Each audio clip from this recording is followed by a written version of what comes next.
इंसराम जारी live class में आप सभी का खैर मकदम किया जाता है। हस्ब मामूल हस्ब रिवायत हमारी ऑडियो वीडियो क्वालिटी के हवाले से हमें मुत्तला फरमाए ताकि बाज़ाब्ता तौर पर आज के सेशन का आगाज़ किया जा सके। चैट सेक्शन में देख रहा हूँ काफ़ी अहबाब ने सलाम अर्ज़ किया है आप सभी को। वालेकुम अस्सलाम जी, माशाल्लाह मैसेजेस आपके मुसलसल आते जा रहे हैं। ऑडियो वीडियो क्वालिटी के हवाले से भी मैसेज करके मुत्तला कीजिए ताकि क्लास को शुरू किया जाए। बहुत बहुत शुक्रिया, आपके मैसेजेस मौसूल हो चुके हैं। All clear, everything is okay, all fine. Dear students, Urdu ज़ुबान की तारीख़, इस मौजू का आगाज़ कल के सेशन में हमने किया था। एक मरतबा फिर वाज़े कर दूँ, तारीख़ी ज़ुबान उर्दू मौजू एक ही है। आप ग्रेजुएशन का पेपर लिख रहे हो, पोस्ट ग्रेजुएशन का पेपर लिख रहे हो, रेट हो, पेट हो, सेट हो, नेट हो, टीजीटी हो, पीजीटी हो, पब्लिक सर्विस कमीशन के ज़ेर इंसराम मुख्तलिफ़ रियासतों में होने वाले मुख्तलिफ़ इम्तिहानात हो, मौजू एक है, मवाद भी एक होगा, नॉलेज भी होंगी, फैक्चुअल बेस जो एविडेंसेस है वो भी सेम रहेंगे। हाँ, फ़र्क ये हो सकता है कि जो इम्तिहान का म्यार थोड़ा कम है, उसमें जो सवालात बनाए जाएंगे उनका लेवल कम होगा। जो इम्तिहान सुपीरियर लेवल का है, जैसे UGC net exam teaching field में सबसे बड़ा इम्तिहान होता है, तो उसमें जो सवालात बनाए जाएंगे वो बहुत ही ज़्यादा गहराई और गहराई के साथ बनाए जाएंगे, कंसेप्ट बेस्ड क्वेश्चंस होंगे। तो अगर आप यूपीएलटी ग्रेड की तैयारी कर रहे हो, झारखंड माध्यमिक आचार्य की तैयारी कर रहे हो, आरपीएससी की तैयारी कर रहे हो, या फिर आप Jammu Kashmir lecturer plus two की तैयारी कर रहे हैं, या वेस्ट बंगाल की तैयारी कर रहे हैं, या फिर बिहार पब्लिक सर्विस कमीशन के ज़ेर इंसराम जो मुख्तलिफ़ वैकेंसीज़ ज़ाहिर की गई उसकी तैयारी कर रहे हैं, बहरहाल अगर आपके निसाब में मौजू ये है तो ये तमाम तर हक़ाइक़ व क़राइन आपके लिए मुफीद व मुआविन साबित होंगे। बाज़ स्टूडेंट्स के जहनों में ये मुगालता होता है कि सर हमारा तो इम्तिहान अलग है, हमारा तो पेपर अलहदा होगा, हमारी एग्ज़ाम कंडक्टिंग एजेंसी अलग है। देखिए, गालिब जो है गालिब ही रहेगा, चाहे वो यूजीसी नेट हो या फिर एलटी ग्रेड हो। गालिब एलटी ग्रेड में जाकर मीर तक की मीर नहीं बन जाएंगे और Jammu Kashmir public service commission में जाकर साहिल लुधियानवी के तर्ज पर उनको नहीं पढ़ाया जाएगा। गालिब हमेशा गालिब ही रहेंगे, वो किसी और शायर के तौर पर अपने आप को तब्दील नहीं करवाएंगे। इस बात को आप जहन नशीन कर लीजिए। तो तारीख़ ज़ुबान उर्दू ज़ुबान का आगाज़ और इर्तिका, इब्तिदा से कुछ निकात को मैं रिवाइज़ करने की कोशिश करूँगा। अब आगे के जो मौज़ूआत है, आज हमने उसके ऊपर फिर काम किया और तकरीबन 12 से 14 स्लाइड्स आज हमने ऐड की है। मतलब हम इस मौजू पर जितना पढ़ रहे हैं, अपनी कम इल्मी का एहसास उतना ही ज़्यादा गहरा होता जा रहा है। हम अपभ्रंश और प्राकृत को ये बोलकर गुजर जाते हैं कि प्राकृति की ज़ुबान संस्कृत जब टेक्साली मंजिल में दाखिल होती है तो लोगों का रुझान जो है वो प्राकृत की तरफ जाता है, लेकिन प्राकृत की अपनी अहमियत है। अदबी प्राकृतों के उसूल और ज़ाब्ते हैं। हिंदुस्तानी तहजीब व सकाफ़त हमें प्राकृतों में नज़र आती है। अपभ्रंश हम ये बोलकर गुजर जाते हैं कि बिगड़ी हुई भाषा है, बिगड़ी हुई शक्ल है, लेकिन अपभ्रंश की अपनी अहमियत क्या है, आज उसको भी हम समझने की कोशिश करेंगे। तो कल के लेक्चर में ये कुछ बुनियादी बातें हमने देखी थी। उर्दू के इब्तिदाई नाम क्या है, उसके बाद में हिंदुस्तान की वजह तस्मिया, इसको भी तफसील के साथ हमने समझा था।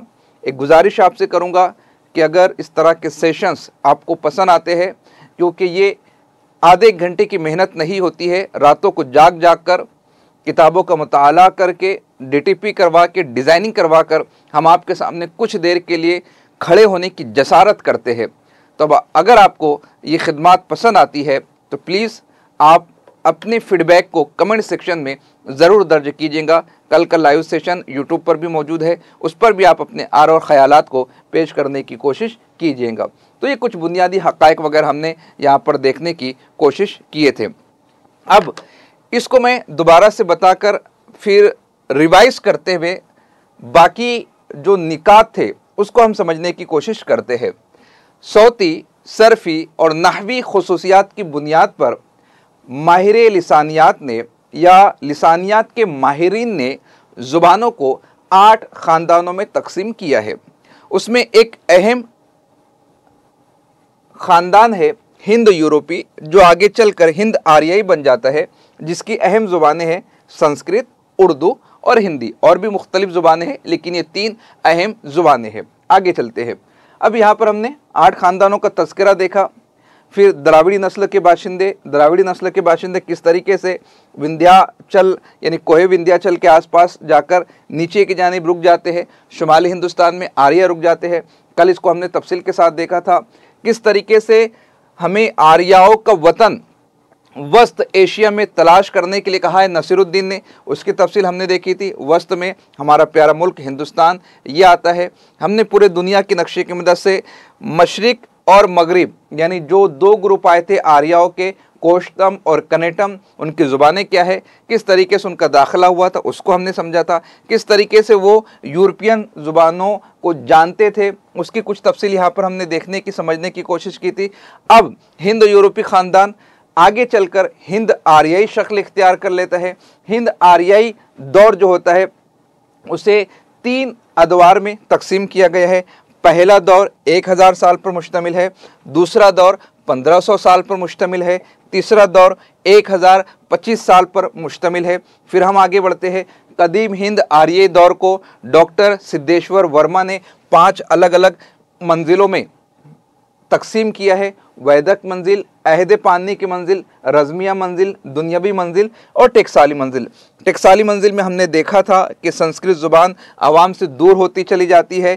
यही वजह है कि पंजाब में म्यारी संस्कृत बोली जाती है, अम्बाला से इलाहाबाद के अंदर गैर म्यारी संस्कृत बोली जाती है, और फिर जो आगे चल के यूपी और बिहार का इलाका है वहाँ पर गैर म्यारी संस्कृत ज़ुबान बोली जाती है। नक्शे की मदद से हमने देखा था जैसे जैसे फासला बढ़ रहा है ज़ुबान के म्यार में कमी वाक़ई देखने को मिल रही है। तो हिंद यूरोपी ख़ानदान आगे चलकर हिंद आर्य बनता है। 3 खानों में तकसीम किया गया है। कदीम हिंद आर्य दौर को मज़ीद 5 मंजिलों में तकसीम किया गया है, जिसकी तफसील अभी हमने देखी। दूसरा दौर है वस्ती हिंद आर्य दौर। वस्ती हिंद आर्य दौर जो है 1500 सालों पर मुहित है। पहला दौर, दूसरा दौर, तीसरा दौर, तीनों अदवार को 500 सालों में तकसीम किया गया है। अब 500 सालों में तकसीम किया गया है, इसको आप याद रखिएगा।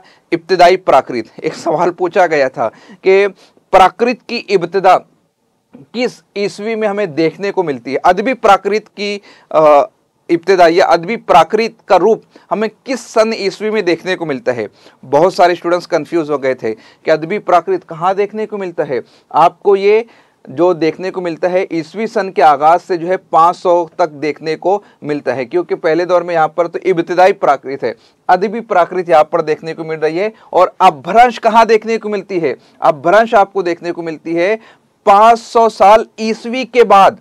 500 साल ईस्वी के बाद अपभ्रंश देखने को मिलती है और करीब करीब 1200 ईस्वी तक अपभ्रंश नजर आती है। अब प्राकृत की भी अपनी अहमियत है, अपभ्रंश की भी अपनी अहमियत है। जुबान और बयान पर प्राकृत के भी असरात है, जुबान और बयान पर अपभ्रंश के भी असरात है। अब क्या असरात है, आगे जो आज हमने स्लाइड्स ऐड की है उसमें हम आपको बताने की, समझाने की इंशाअल्लाह तबारक ताला कोशिश करेंगे। तो ये वस्ती हिंद आर्य दौर कल हमने तफसील के साथ समझा है, इसलिए मैं सिर्फ रिवाइज करके आगे बढ़ जा रहा हूँ ताकि आज का मौजूद समझाने में मुझे आसानी हो और उसके लिए कुछ बुनियाद मैं आपको फराहम कर दूँ। अब इब्तिदाई प्राकृत की जो शक्ल है वो पाली ज़ुबान में है। अशोक ने जो है पाली ज़ुबान को रिवाज देने की कोशिश की है। अब देखो पॉलिटिकल सिनेरियो कितना ज़्यादा इम्पैक्ट क्रिएट करता है वो यहाँ पर आप समझने की कोशिश कीजिए। अशोक जो है जंग के बाद में इंसानियत की तरफ आमादा होता है, गौतम बुद्ध का पैरोकार बन जाता है, गौतम बुद्ध के नज़रियात को आम करने के लिए आमादा हो जाते हैं। उस वक्त पाली ज़ुबान जो है वो चर्चा के लिए, कम्युनिकेशन के लिए, राबते के लिए अहम ज़रिया हुआ करती थी। पाली को उन्होंने कुतुबों में रॉक्स पर, पिलर्स पर, स्तूपास पर तहरीर करवाया है, कुंदा करवाया है। यही सबब है कि अशोक के दौर में पाली ज़ुबान को जो है फलने, फूलने, बढ़ने का मौका मिला। अशोक कौन है? चंद्रगुप्त मौर्य का बेटा है, बिंदुसारा का लड़का है अशोक। और यहाँ पर इस सारे नक्शे की मदद से आप देख सकते हैं, ख़ास तौर से वैशाली का जो इलाका है, बिहार में वैशाली का इलाका है, वहाँ पर ये तमाम तर पिल्लर्स, ये उसकी तहरीर है। इस तरीके से पाली ज़ुबान जो है इस रस्मुल ख़त में लिखी जाती थी। अब हमने जो प्राकृत देखी है, प्राकृत की मुख्तलिफ शक्लें हैं। पहली प्राकृत कौन सी है? जो अशोक के कुतुबों की ज़ुबान के तौर पर हमें देखने को मिलती है। दूसरी प्राकृत कौन सी है? जिसका इस्तेमाल अदबी मकासिद के लिए किया गया। अभी हमने देखा ना, 3 अदवार थे। पहले दौर में इब्तिदा हो रही है, दूसरा दौर अदबी शक्ल इख्तियार कर चुका है, और जब अदबी शक्ल इख्तियार कर लेता है तो फिर वापस से अपभ्रंश की तरफ जो है आवाम चली जाती है।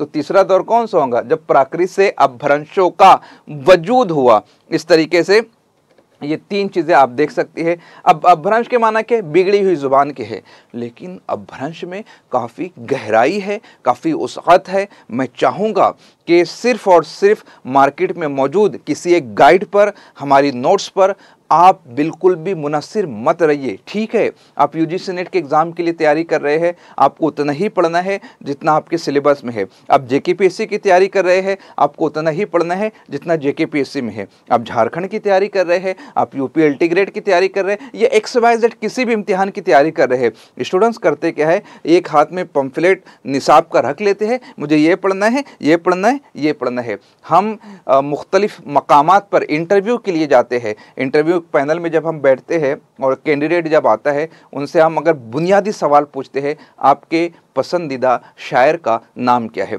जब हम उनसे ये बुनियादी सवाल पूछते हैं, उनकी जानिब से जवाब आता है मिर्ज़ा गालिब, उनकी जानिब से जवाब आता है अल्लामा इकबाल।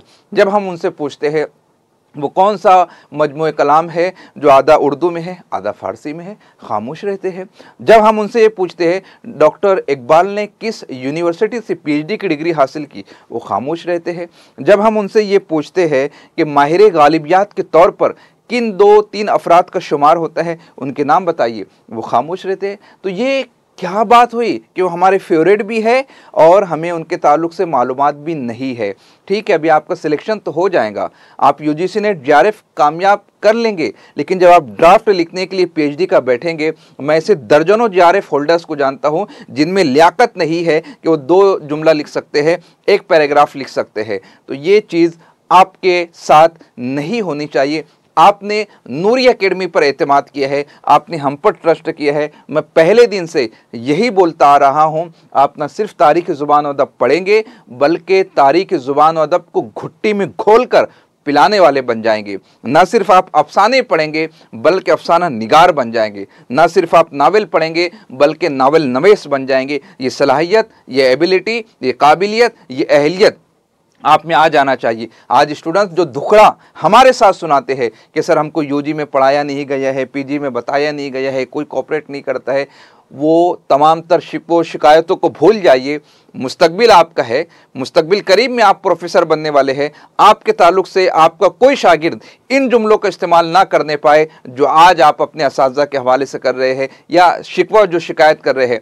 आप में नॉलेज इतनी कूट कूट कर भरी होनी चाहिए कि आपका हर तालिब इल्म आपसे मुतमईन होकर जाए। तो मैं यही चाहूँगा, ठीक है, आपको लगता है कि बहुत गहराई में बात हो रही है, इजाफी वक्त निकालिए, नोट्स को बनाइए, रातों को सोना कम कर दीजिए, सैर व तफरी को बंद कर दीजिए, दावतों को जो है बालाए ताक रख दीजिए। ये वक्त आपका है, तैयारी आपको करनी है, सिलेक्शन आपको करवाना है। रात दिन एक कर दीजिए, आंखों पर पट्टी बांध दीजिए। आपको सिर्फ वो मछली की आंख नजर आनी चाहिए, उसके अलावा मछली का कोई वजूद आपको नजर नहीं आना चाहिए। इतनी मेहनत कीजिए, इतनी मेहनत कीजिए कि अगर इन्विजिलेटर आपके बगल में बैठकर भी आपसे पेपर लिखवाता है तो आप में वो कॉन्फिडेंस रहना चाहिए कि इस बार मेरा सिलेक्शन होकर रहेगा इंशाअल्लाह तबारक ताला। तो इस तरीके से आपको तैयारी करनी है। तो हम पढ़ रहे थे प्राकृत के जो मुख्तलिफ अदवार है।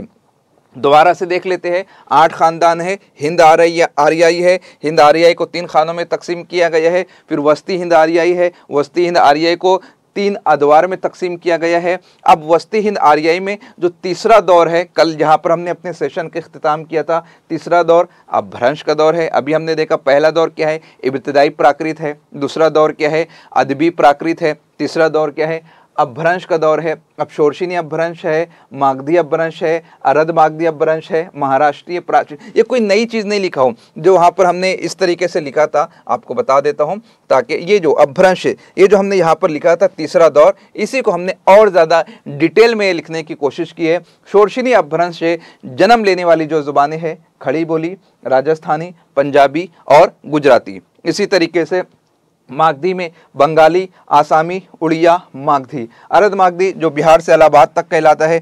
मशरिकी हिंदी की बोलियाँ वहाँ पर बोली जाती अवधी, छत्तीसगढ़ी, भोजपुरी। महाराष्ट्र में जो है महाराष्ट्री बोली जाती थी, उसी से निकली है मराठी ज़ुबान। प्राचीन के जो कि सिंध के इलाके में बोली जाती है, सिंधी है, लिंदा है। तो इस तरीके से वस्ती हिंद आर्य दौर की है। अब इसको आखिरी दौर को हम समझने की कोशिश करते हैं, जो कि जदीद हिंद आर्य दौर कहलाता है। उर्दू ज़ुबान का ताल्लुक इसी दौर से है। जदीद हिंद आर्य दौर से उर्दू ज़ुबान का ताल्लुक है। ये सवाल भी पूछा जा चुका है। तो ये चार्ट को आप इस तरीके से याद कर लीजिए कि किसी भी तर्ज का सवाल पूछा जाए तो आप जवाब देने की लियाकत अपने आप में रख सके। ज़ुबान का ख़ानदान है, कितने हैं? 8 ख़ानदान है। हिंद यूरोपी ख़ानदान, आगे चलकर हिंद आर्याई बन जाता है। हिंद आर्याई 3 अदवार में तकसीम किया जाता है, कदीम, वस्त और जदीद। कदीम को कल हमने पढ़ा, वस्त को कल हमने पढ़ा, अभी रिवीजन किया। अब बारी आ जाती जदीद हिंद आर्य दौर। अब जदीद हिंद आर्य दौर में शुमाल मगरबी हिंदुस्तान की ज़ुबानें जो अभी जस्ट हमने देखी, लिंदा है और सिंधी है। जुनूबी हिंदुस्तान की आर्याई ज़ुबानें कौन सी हैं? मराठी है। मशरिकी हिंदुस्तान की ज़ुबानें मशरिक की तरफ। अब रियासतों के नाम अगर आपको याद है तो इस ख़ानदान को याद रखना आपके लिए आसान हो जाएगा, कुछ नई बात नहीं है। आसाम में आसामी बोली जाती है, बंगाल में बंगाली बोली जाती है, उड़ीसा में उड़िया बोली जाती है, बिहार में बिहारी बोली जाती है। मशरिकी हिंदी में अवधी है, बागेल में बागेली बोली जाती है, छत्तीसगढ़ में छत्तीसगढ़ी बोली जाती है। अब मध्य देश की जो मध्य देश है उसकी जो ख़ास ज़ुबानें हैं, उन 5 ज़ुबानों को आप ज़रूर याद रखिएगा, क्योंकि इस पर सवालात बनते हैं। क्या सवालात बनते हैं ये आप देख सकते हैं। खड़ी बोली, हरियाणवी, ये 2 ऐसी ज़ुबानें हैं जो आ का लहजा रखती है। मगरबी हिंदी की 5 ज़ुबानों में आ का लहजा। 3 ज़ुबानें हैं, ब्रिज भाषा, कन्नौजी और बुंदेली, ये ऊ का लहजा रखने वाली ज़ुबान है। मोहम्मद हुसैन आज़ाद का नज़रिया अभी आगे चलकर हम पढ़ने वाले हैं, वहाँ पर हम देखेंगे उर्दू की पैदाइश के हवाले से मुख्तलिफ नज़रियात सामने आते हैं। नसीरुद्दीन हाशमी का ये मानना है उर्दू की पैदाइश दक्कन में हुई। हाफिज़ महमूद शेरानी का ये ख्याल है कि पंजाब में उर्दू की पैदाइश हुई। सैयद सुलेमान नदवी का ये ख्याल है कि उर्दू का हेवला वादी सिंध में तैयार हुआ है। जबकि मोहम्मद हुसैन आज़ाद ये बताते हैं कि ब्रिज भाषा के ज़रिए से उर्दू निकली है। अब यहाँ पर एक मुगालता हुआ है। देखिए, एक होता है मुहक्किक होना और एक होता है माहिर लिसानियात होना। ज़रूरी नहीं कि जो मुहक्किक हो, जो तनकीद निगार हो, वो ज़ुबान के उसूल और ज़ाब्तों का भी माहिर हो, लेकिन ये ज़रूरी है, ये लाजमी है कि एक माहिर लिसानियात का मुहक्किक होना, माहिर लिसानियत को मुहक्किक, क्योंकि तहकीक के बग़ैर वो ज़ुबान व अदब की खिदमत अंजाम नहीं दे सकता। और मोहम्मद हुसैन आज़ाद वो माहिर लिसानियत नहीं है। मोहम्मद हुसैन आज़ाद एक मुहक्किक है और मुहक्किक से तहकीक में ज़ुबान व अदब के हवाले से गलत का इम्कान बाकी रह जाता है। अब ब्रिज भाषा, अब उनके पास दलाइल है। जब आप आब हयात को पढ़ेंगे तो उसमें ये नज़रिया आपको देखने को मिलेगा। और आब हयात लिसानियात पर मबनी किताब नहीं है, आब हयात तज़किरों पर मबनी किताब है। तो जाहिर सी बात है कि जिस किताब का मकसद ही कुछ और हो, उसमें एक नज़रिया उन्होंने पेश किया है, तो उसमें गलती का इम्कान बाकी रह जाता है। अब मैं ये नहीं कहता हूँ नसीरुद्दीन हाशमी ने गलत कहा है, महमूद शेरानी ने गलत कहा है, सैयद सुलेमान नदवी का नज़रिया एक्सेप्टेबल नहीं है। मैं उर्दू अदब का एक मामूली सा छोटा सा तालिब इल्म हूँ। आप सब उर्दू अदब के स्टूडेंट्स हैं। हम सब की जिम्मेदारी है, जितने भी नज़रियात मुहक्किकीन ने, माहिर लिसानियात ने पेश किए हैं, उनको पढ़ेंगे, उनको याद करेंगे और उनके पीछे के असबाब वजूहात को समझने की कोशिश करेंगे। बाद में जब आपको लगता है कि हम इस काबिल हो गए हैं तो फिर हम तत्बीक की सूरत इख्तियार करने की कोशिश करेंगे और वो सारी चीज़ें जो है आपको फिर दिगर तहकीक की किताबों में नज़र आ जाएंगी। तो आ का लहजा, ओ का लहजा, अब यहाँ पर इसको समझाने के लिए जैसे जो यूपी वगैरह के जो इलाके हैं वहाँ पर जो बोली बोली जाती है उसमें ओ का लहजा आता है। एक मूवी को रिकमेंड करना चाहूँगा, देखने के लिए नहीं, इस मजमून को समझाने के लिए। एक मूवी थी, पुरानी मूवी है, पता नहीं आपने देखी है, मैंने देखी है, नहीं देखी है, लेकिन वो क्लिप हमने देखी है। उसमें जो है उस फिल्म का नाम है करण अर्जुन। करण अर्जुन में एक किरदार होता है, वो फेटा वगैरह बांधा होता है, मुझे नाम याद नहीं, अगर किसी को याद हो तो आप बता दीजिएगा। वो एक जुमला क्या है, वो तो मुसलसल उसी लैंग्वेज में डायलॉग्स बोलते हैं। उनका जुमला था ठाकुर तो गयो, ठाकुर तो गयो, मतलब वो जुबान जो है उसमें ऊ का लहजा आ रहा है। अब उसी को जब हम उर्दू में बोलेंगे तो बोलेंगे ठाकुर तो गया, क्योंकि जैसे मेरा बड़ा लड़का गया, मेरा बड़ा लड़का गया, फेल हो, इस्म हो, मफूल हो, यहाँ पर आ का लहजा निकलता है खड़ी बोली में। यही वजह है कि उर्दू की पैदाइश जो है खड़ी बोली से निकली, ऐसा माहिर लिसानियात ने बताया है। लेकिन जब हम इसी को जो है ब्रिज भाषा में या दूसरी ज़ुबान में कहेंगे तो वो इस तरीके से हो जाएगा, मेरो बड़ो लड़को गयो, क्योंकि वहाँ पर ऊ का लहजा निकलता है। आगे और हम तफसील के साथ देखेंगे, इन चीज़ों को समझने की कोशिश करेंगे।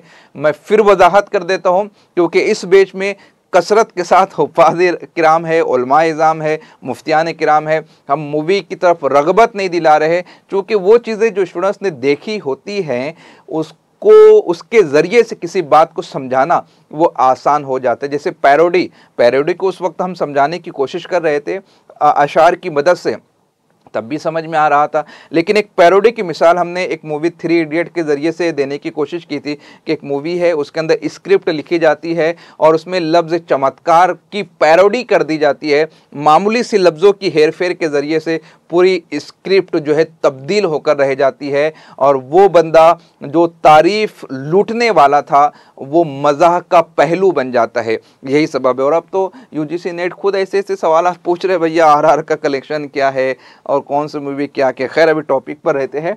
तो मगरबी हिंदी की ये बोलियाँ है, खड़ी बोली, हरियाणवी, ब्रिज भाषा, कन्नौजी, बुंदेली। तो यहाँ पर हम न सिर्फ जदीद हिंद आर्य दौर को समझ रहे थे, बल्कि उर्दू के पैदाइश के नज़रिए के हवाले से मोहम्मद हुसैन आज़ाद का जो ख्याल है और उसमें जो कजी बाकी है उसको भी हम यहाँ पर देखने की कोशिश कर रहे थे। तो ये ज़ुबानों के ख़ानदान के हवाले से कुछ बेसिक सी डिटेल है यहाँ पर हमने देखने की कोशिश की है। उम्मीद करता हूँ आपके समझ में आया होगा। कमेंट करके बता दीजिए, फिर हम आगे जो है इस चीज़ को समझने की कोशिश करेंगे।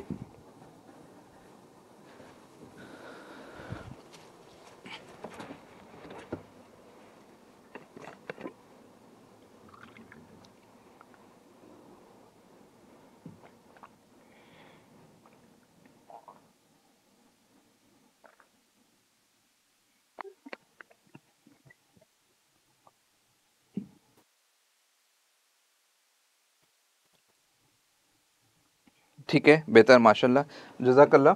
मैसेजेस आगे बढ़ते हैं। उर्दू के इब्तिदाई नाम ये हम कल भी देख चुके थे, रिवीजन पर्पज़ के लिए आप देख लीजिए। हिंदवी, हिंदुस्तानी, लश्करी हिंदी, ज़ुबान दहलवी, गुजरी, रेख्ता, दक्कनी, उर्दू मोहल्ला और उर्दू, ये उर्दू के इब्तिदाई नाम है। अब उर्दू की पैदाइश कैसे हुई, इस पर भी सवालात पूछे जाते हैं, इसको भी आप समझने की कोशिश कीजिए। उर्दू ज़ुबान की पैदाइश कब हुई, कहाँ हुई, कैसे हुई, क्या क्या नज़रियात थे, किन लोगों ने नज़रियात को पेश किए हैं, उसको यहाँ पर आप समझिए। अब इसमें जो है गारसा दत्तासी है, जॉर्ज ग्रियर्सन है, जेम्स है, डॉक्टर सुनीति कुमार चटर्जी है।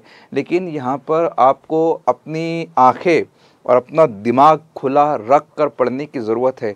खुदारा ऐसे स्टूडेंट्स बिल्कुल मत बनिए, ये मगरिबी हिंदी की बोलियाँ है, ये 5 बोलियाँ है, ये आ का लहजा रखती है, ये ऊ का लहजा रखती है, ये मशरिकी हिंदी की बोलियाँ है, ये ऑप्शन आए तो ये टिक करना है, ये ऑप्शन आए तो ये टिक करना है। ऐसे मत बनिए। मैं ऐसे दर्जनों स्टूडेंट्स को जानता हूँ जिस तरीके से कुरान पाक के हाफिज़ होते हैं, वो गाइड के हाफिज़ बन चुके हैं, रट्टू तोता बन चुके हैं। लेकिन एक कंसेप्ट उनसे पूछ लीजिए कि क्यों हिंदुस्तान के जो उदबा और शुरा यूरोप का सफ़र कर रहे थे, खामोश हो जाते हैं। क्यों जो है कुनूतियत पाई जाती है, यासियत पाई जाती है दबिस्तान दिल्ली में। क्यों जो रेख्ती का वजूद हो रहा है वो लखनऊ में हो रहा है। फ़लसफ़े को पढ़िए, कंसेप्ट को समझिए, क्योंकि अब जो सवालात बन रहे हैं वो काफ़ी टफ बन रहे हैं, जदवल की शक्ल में बनते हैं, एक ऑप्शन के 4 जवाबात होते हैं, उसको आपको आइडेंटिफाई करना होता है, कंसेप्ट बेस्ड बनते हैं।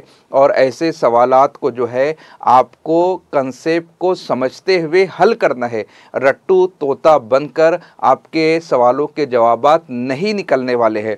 तो इनको जब आप पढ़ेंगे, कहने का मतलब ये है कि सिर्फ उसको मगप मत कीजिए, समझिए, क्योंकि बहुत सारे शोशे जो है इन लोगों ने छोड़े हैं उर्दू ज़ुबान व अदब के हवाले से। जैसे मगरबी हिंदी की बोलियाँ, अब मगरबी हिंदी की बोलियाँ से मुराद क्या है भैया? वो एक इलाका है, एक इलाके को, उस इलाके में जो बोली जाने वाली ज़ुबानें हैं वो मगरबी हिंदी की बोलियाँ है। ये ख्याल आम किया जाता है कि मगरिब में जो हिंदी बोली जाती थी उसके ज़रिए से ये 5 बोलियाँ निकली है, उसमें उर्दू भी आती है। अरे बाबा नहीं, मैं कल इस पर तफसील से बात कर चुका हूँ। मगरबी हिंदी का वो एक बेल्ट होता है, वो एक इलाका होता है। जैसे आज के दौर में जब हम शुमाली हिंदुस्तान में देखेंगे तो ऊपर का जो बेल्ट है वो हिंदी रीजन कहलाता है। मध्य देश में जब आ जाएंगे, गुजरात में गुजराती बेल्ट है, महाराष्ट्र में मराठी बेल्ट है। तो ऐसे ऐसे जो है ना वो बेल्ट हुआ करते थे। तो इनके शोशों को भी जो है आप समझने की कोशिश कीजिएगा। तो यहाँ पर अलग अलग नज़रियात जो है हम उसको समझने की कोशिश करेंगे। अभी सारे के सारे नाम लिखे हैं, निसाब आपके सामने है। निसाब को भी अगर आपने पढ़ लिया, इस मरतबा के पेपर को उठाकर देखिए, कई सवालात निसाब से बराह रास्त आ गए थे। आप उन्हें पढ़कर समझकर आसानी के साथ दे सकते हैं। अब यहाँ पर हम आपको किताब का नाम भी बता रहे हैं और नज़रिया पेश करने वाले राइटर का नाम भी बता रहे हैं और असल अल्फाज क्या है उसको भी पेश करने की कोशिश कर रहे हैं। अब यहाँ पर ये देखिए, इतनी सी बात हर शख्स जानता है कि हमारी उर्दू ज़ुबान ब्रिज भाषा से निकली है। मैंने यही कहा आपसे, वो कोई लिसानियात की किताब नहीं है, वो एक तज़किरे की किताब है। लिखने वाले मोहम्मद हुसैन आज़ाद, आब हयात। आब हयात में उन्होंने तज़किरों पर काम किया है। उदबा और शोरा, मुआसरीन, मुताखिरीन, मुतक़द्दिमीन, इस पर उन्होंने काम किए। मौलाना मोहम्मद हुसैन आज़ाद ने ये लिखा है और इब्तिदा सुल्तान गयासुद्दीन बलबद के अहद से बताइए और बताया कि उर्दू ब्रिज भाषा से निकली है, जबकि ब्रिज भाषा का लहजा ऊ का है, उर्दू का लहजा आ का है, जिसकी तफसील अभी कुछ देर पहले हमने देखी थी। तो ये नज़रिया जो है बताने वाले हैं मोहम्मद हुसैन आज़ाद। अब इस तरीके से पढ़ लीजिए, लेकिन सिर्फ नज़रिए पर मबनी सवाल आता है। और ये भी वाज़े कर दूँ कि बहुत ज़्यादा अब आसान सवालात नहीं पूछे जाते कि ये नज़रिया किसने बताया, क्योंकि अब स्टूडेंट्स ने इसको याद कर लिए है और जो पेपर सेटर है वो भी इस बात को जानता है मोहम्मद हुसैन आज़ाद का नज़रिया क्या है। वो इस तरीके के सवाल अब नहीं पूछते। हाँ, ये हो सकता है कि अब एक सवाल पूछने के बजाय वो 4 नज़रिया पूछ ले, नसीरुद्दीन हाशमी का भी नज़रिया पूछ ले, शौकत सब्ज़वारी का नज़रिया भी पूछ ले, बुखारी साहब का भी नज़रिया पूछ ले, जोड़ साहब का भी नज़रिया पूछ ले। फिर आपको जो है जदवल में निशानी लगानी है, उसका तरीका भी मैं आपको बताऊँगा। बल्कि मेरा तो ऐसा ख्याल है मुफरद सवालों की बजाय जो तरकीब पर मबनी सवालात होते, जदवल पर मबनी सवालात होते हैं, उसमें मार्क्स मिलने के इम्कानात बढ़ जाते। ऐसा मेरा ख्याल है। आपकी सोच मुख्तलिफ हो सकती है। क्यों? मुफरद सवाल में क्या होता है, जैसे शिबली नोमानी ने शेरुल अजम के किस हिस्से में फ़ला फ़ला का जिक्र किया है। अब हम शेरुल अजम देख तो लेते, जिल्दों का मुताला कर लेते, इतनी जिल्द है, ये है, वो है, इस सन में लिखी गई, लेकिन किस जिल्द में किसका तज़किरा है हर कोई नहीं पढ़ता है। तो ऐसा सवाल, इसका जवाब सिर्फ वही दे सकता है जिसने मुकम्मल शेरुल अजम का तजज़िया किया हो। लेकिन अगर जदवल पर मबनी सवाल हो, अफसानों की जोड़ियाँ लगाइए, नावलों की शनाख्त कीजिए, किताबों की निशानदही कीजिए, तो यहाँ क्या होता है 4 है, अगर 2 की भी लिंक बैठ जाती है। और इस मरतबा के सवालात को आप देखिएगा यार, एक भी कन्फ्यूज़न क्रिएट नहीं की गई। एक आपने अगर गेस कर लिया, बाकी के तीनों खुद ब खुद हल हो जा रहे।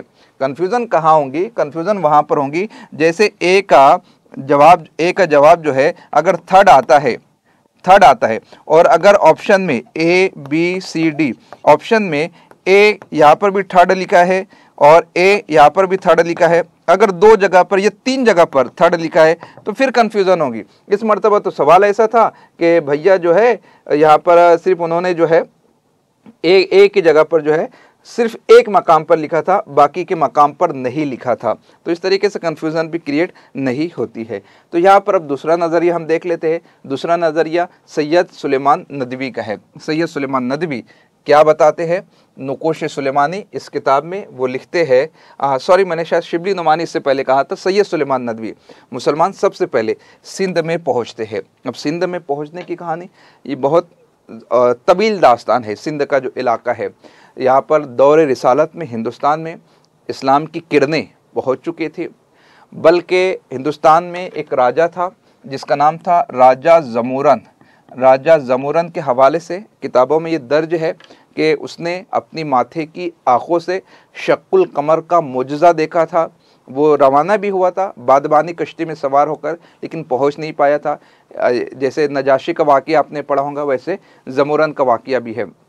दौरे रिसालत में यहाँ पर इस्लाम का परचम आ चुका था। दौरे सिद्दीकी में भी आ गया है, दौरे फ़ारूकी में भी आया है। दौरे फ़ारूकी में तो बाज़ाब्ता काफ़िला आया था। अब काफ़िला जो आया था बादबानी कश्ती में सवार होकर आ रहा था, लेकिन फिर सैयदना फ़ारूक आज़म ने मना फरमा दिया। अब क्यों आया उसकी अलग वजह है, वो आप किसी और दिन किसी आलिम से, किसी मुफ्ती से आप पूछ लीजिएगा, क्योंकि दो गिरोह ऐसे हैं जिनको जन्नत की बशारत दी गई है। यही सबब है, एक इब्न मरियम का साथ देने वाला और दूसरा जो है आप अहादीस मुबारका में पढ़ लीजिएगा या कमेंट सेक्शन में बताइएगा।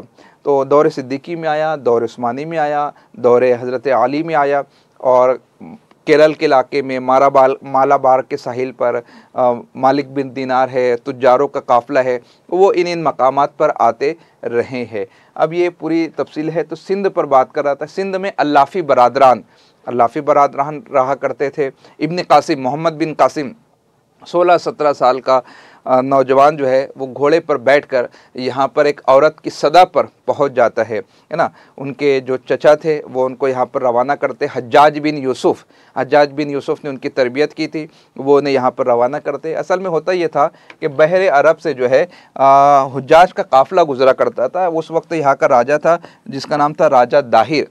राजा दाहिर की सल्तनत में कुछ कज़्ज़ाक़ थे, कुछ वो डकैती करने वाले थे, वो काफ़िलों को लूट लिया करते थे और हाजियों को जो है वो उनका पूरा ज़ख़ीरा, क्योंकि पानी के जहाज़ में सफ़र करने के लिए बहुत ज़्यादा साजो सामान की ज़रूरत होती थी, तो कज़्ज़ाक़ उन बहरी बेड़ों को लूट लिया करते थे। अब एक औरत ने गुहार लगाई और फिर उस गुहार की वजह से हज्जाज बिन यूसुफ ने इब्न कासिम को हिंदुस्तान भेजा। वो यहाँ पर आते हैं, फिर वो पूरा आपको मरवान है, वलीद है, अब्दुल मलिक है, वो तारीख़ी हकीकत आपको पूरा पढ़ना होगी कि किस तरीके से खलीफा से ज़्यादा नाम इब्न कासिम का दुआओं में लोग लेने लगे थे। फिर इब्न कासिम को बुला लिया जाता है और उसके बाद उनकी कुछ वो सबूत मिलते नहीं है कि उनके साथ क्या सुलूक हुआ। उनको जेल में डाल दिया गया, उनको तख्तेदार पर लिटा दिया गया, अलग अलग रिवायतें मिलती है। बड़ा दुख होता है, बड़ा अफसोस होता है। ऐसे बहुत सारे लोग थे जिनके हवाले से तारीख़ में इस तरीके से जुल्म सितम किया गया। इब्ने कासिम के साथ यही मामला होता है, तारिक बिन ज़ियाद के साथ यही मामला होता है, मूसा बिन नसीर के साथ यही मामला होता है। मूसा बिन नसीर जिन्होंने साउथ अफ्रीका को फ़तेह किया था, मक्का की गलियों में उनके हाथों में, उनके पैरों में बेड़ियाँ डालकर उनसे भीख मंगवाई जाती है। आप अंदाज़ा लगाइए उस इंसान की इज़्ज़त नफ्स का आलम क्या होगा। मतलब जो साउथ अफ्रीका में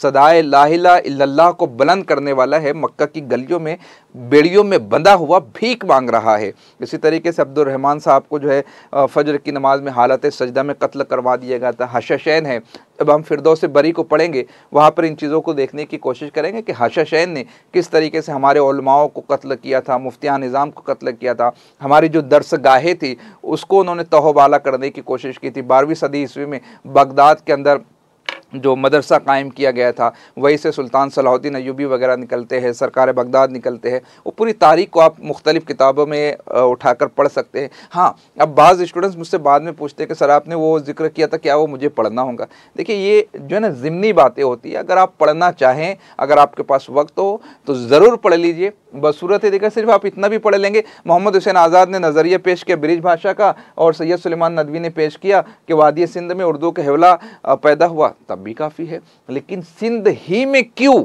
तो फिर आपको ये तारीख समझना होगी, क्योंकि सिंध में अल्लाफ़ी बरादरान आए थे, सिंध में इब्न कासिम आए थे। अब जाहिर सी बात है, एक आदमी जब आता है तो तने तनहा नहीं आता है, वो अपने साथ अपनी ज़ुबान, अपनी सकाफ़त, अपनी रसूमात, अपना धर्म, अपना मजहब वो लेकर आते हैं। अंग्रेज यहाँ पर आए थे सिर्फ तिजारत की गर्ज से नहीं आए थे, वो अपने साथ माल तिजारत भी लाए थे और वो अपने साथ पादियों का एक वफ्द भी लाए थे। क्या आपने देखा नहीं मास्टर रामचंद्र किस तरीके से ईसाई बन जाते हैं? क्या आपको ये नहीं पता डिप्टी नज़ीर अहमद जो है ईसाइयत को कबूल करने की कगार पर पहुंच चुके थे, लेकिन फिर कुछ ऐसे वाक़यात होते हैं कि वो बच जाते हैं। तो इब्ने कासिम, अब इब्ने कासिम के अखलाक, उनका किरदार, उनकी ज़ुबान व बयान, उनके अहवाल के मकामी बाशिंदे बोलने पर मजबूर हो जाते हैं कि आपने हमें वो हुकूक दिए हैं जो यहाँ के मकामी हुक्मरानों ने हमें कभी नहीं दिए हैं।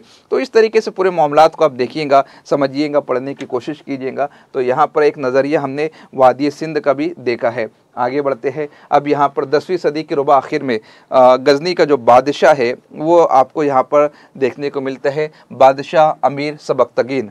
अब जो है दुर्र खैबर से होकर वो पंजाब में आते हैं और उसके बाद में हिजरी सन ईस्वी 997 में उनका जो फर्जंद है महमूद गजनवी, आपने सुना होगा, सोमनाथ पर हमला सुना होगा, पंजाब पर हमला सुना होगा, वो पे दर पे हमले करता है और फिर वो सब आपको देखना होगा। महमूद गजनवी है, मोहम्मद गौरी है, नादिर शाह दुर्रानी है, अहमद शाह अब्दाली है। इसको हम पढ़ेंगे जब मैं यूनिट नंबर 9 पढ़ाऊँगा, वहाँ पर इन चीज़ों को हम देखने की कोशिश करेंगे। अब ये आते हैं और आने के बाद रुक जाते हैं। कहाँ रुकते हैं? वो रुकते हैं पंजाब में। कितने दिन रुकते? 1 दिन, 2 दिन, 1 महीना, 4 महीना, 10 साल नहीं, वो रुकते हैं 2 सदियाँ, 200 साल तक रुकते हैं। यही सबब है कि हाफिज़ महमूद शेरानी ने कहा था कि उर्दू की पैदाइश पंजाब में हुई थी, क्योंकि कहाँ रुक रहे हैं मुसलमान? 200 सालों तक रुक रहे हैं, है ना। ये ख्याल जाहिर किया गया कि अगर हिंदुस्तान में मुसलमान नहीं आते तब भी उर्दू की पैदाइश हिंदुस्तान ही में होती, हाँ, मगर कुछ ताख़ीर हो जाती। बताइए तो ये ख्याल किसने जाहिर किया है? लेकिन ये लोग आए और इनके आने की वजह से वो जो ताख़ीर हो रही थी वो ताख़ीर में कमी वाक़ई हो जाती है। तो 200 साल तक रहते हैं। अभी पंजाब में रहते हैं, फिर दिल्ली की तरफ बढ़ते हैं। तो वो जो पूरा नज़रिया ना पढ़िए, नक्शे की मदद से मतलब इतना लुत्फ़ आएगा। वो टॉपिक जो आपको खुश्क लगता है, वो मौजू जो आपको मुश्किल लगता है, इतना मज़ा देगा। नक्शा लेकर बैठिए, पंजाब में रुकाइए इन फ़ौजियों को, 200 साल तक क़याम करवाइए। मैंने फिर कहा, जो भी इंसान आता है वो तने तनहा नहीं आता है, वो अपने साथ अपनी बोली ला रहा है, अपनी सकाफ़त ला रहा है, अपना कल्चर ला रहा है, अपना मजहब ला रहा है। और फिर वो जब हिजरत करते, 1-2 दिन की बात तो है नहीं, 200 साल तक उस जगह पर रहते हैं। आप देख लीजिए, हाँ, चटर्जी ने कहा था, सुनीति कुमार चटर्जी ने ये कहा था कि अगर हिंदुस्तान में मुसलमान ना भी आए होते तो उर्दू की पैदाइश हिंदुस्तान ही में होती, मगर उसमें कुछ ताख़ीर हो जाती थी।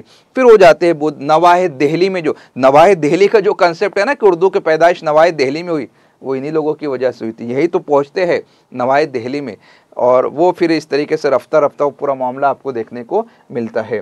तो यहाँ पर एक और नज़रिया हमने देखा है। अब इसको जो है ना, पंजाब में उर्दू का जो नज़रिया है ये बताया गया है हाफिज़ महमूद शेरानी। हाफिज़ महमूद शेरानी क्या लिखते हैं? उर्दू दिल्ली की कदीम ज़ुबान नहीं, बल्कि वो मुसलमानों के साथ दिल्ली जाती। कौन से मुसलमान? वही जो पंजाब में रुके थे। और चूँकि मुसलमान पंजाब से हिजरत करके जाते, इसलिए ज़रूरी है कि वो पंजाब से कोई और ज़ुबान लेकर गए हो। अब ये तो हमने सिर्फ एक जुमला लिखा है, लेकिन किताब में पूरी तफसील है। पंजाबी ज़ुबान में जो कवायद है वो यहाँ पर आपको उर्दू में भी नज़र आते हैं, जैसे सख्ता करना है, वक्फ़ा करना है, ता का जो है गोल हाँ में तब्दील हो जाना है, ये सारे मामला तो यहाँ पर वो दलाइल, वो बराहीन, वो सब कुछ लिखी है। इसके ऊपर शायद मेरा एक लेक्चर है, तकरीबन 8-9 साल पहले का लेक्चर है, उर्दू ज़ुबान अदब के हवाले से। 1.25 लाख 1.5 लाख के आसपास, ये 1 लाख से ज़्यादा स्टूडेंट्स ने उसको देखा है। अभी याद आ रहा है, आप चाहे तो उसको देख लीजिएगा, लेकिन मुझे नहीं पता कि 8-9 साल पहले मेरा ज़ुबान और बयान का मामला क्या था, तलफ़ुज़ की अदायगी क्या थी, आप देख लीजिएगा। लेकिन उसमें हमने दलाइल वगैरह पेश किए हैं कि क्यों ये दलील दी गई है, क्यों ये नज़रिया बताया गया। 8-9 साल पहले का लेक्चर है, यूट्यूब पर मौजूद है, आप उसको एक मरतबा ज़रूर देख लीजिएगा। ठीक है, आगे बढ़ते हैं। अब नसीरुद्दीन हाशमी ने जो नज़रिया पेश किया है वो नज़रिया पेश किया उर्दू की तलाश दक्कन की संगलाक वादियों में करना चाहिए। अब दक्कन की संगलाक वादियों में क्यों करना चाहिए? फिर वो पूरा आपको सिनेरियो देखना होगा और दक्कन ही में आपको फिर पहला साहबी दीवान शायर वो देखने को मिल जाता है। गज़ल की इब्तिदा दक्कन में देखने को मिलती है, मसनवी का आगाज़ दक्कन में देखने को मिलता है, मरसिए का आगाज़ दक्कन में देखने को मिलता है, पहली दास्तान आपको दक्कन में देखने को मिलती है। फिर आप वो सबरस को आप देख सकते हैं, अशरफ बयाबानी के नौसरहार को आप देख सकते हैं, फ़खरुद्दीन निज़ामी की कदमराव पदमराव को देख सकते हैं, सबके सब आपको दक्कन में है। हाँ, फिर वो दक्कन से वली दक्कनी का दीवान जो है दिल्ली पहुँचता है और फिर दिल्वी शोरा में भी जो है रेख्ता की तरफ एक तबीयत उनकी आमादा होती है, माइल होती है। इस तरीके से जो है दक्कन में उर्दू का नज़रिए तो मैंने एक जुमले में बोल दिया। नसीरुद्दीन साहब ने 500-600 सफ़ात पर मुश्तमिल और पूरे हक़ाइक़ को कराइन के साथ उन्होंने साबित करने की कोशिश की है। डॉक्टर शौकत सब्ज़वारी ने कहा है कि उर्दू खड़ी बोली या हिंदुस्तानी की तरक्की याफ्ता शक्ल है। अब डॉक्टर मसूद हुसैन खान शेरानी से इख्तलाफ करते हैं। डॉक्टर मसूद हुसैन खान जो है हाफिज़ महमूद शेरानी से, यहाँ पर कौमान आना चाहिए, शेरानी से इख्तलाफ करते हुए कहते हैं मुसलमानों के साथ पंजाब से जो ज़ुबान आई वो दिल्ली की गिरद नवा में बोली जाने वाली खड़ी बोली में मदगम हो गई और हरियाणवी के साथ खड़ी बोली का जो आमेज़ा तैयार हुआ वही उर्दू ज़ुबान के अव्वलीन नुकूश ठहरे। अब ये एक अलग नज़रिया डॉक्टर मसूद हुसैन खान देते हैं कि वो जो है मदगम हो जाना, घुल मिल जाना, मखलूत ज़ुबान हो जाना और इस तरीके से फिर जो है नई ज़ुबान जो है देखने को मिलती है और वही उर्दू का अव्वलीन नक्श है। अख्तर औरैनवी ने ये पूरा पस मंज़र पेश किया है कि उर्दू किसी मखसूस ज़माने और जोग्राफिया खित्ते में पैदा नहीं हुई बल्कि मुख्तलिफ़ तारीख़ी अदवार में हिंदुस्तान के मुख्तलिफ़ गोशों में अलग अलग इलाकाई ज़ुबानों से असरअंदाज होकर आज़ाना तौर पर परवान चढ़ी।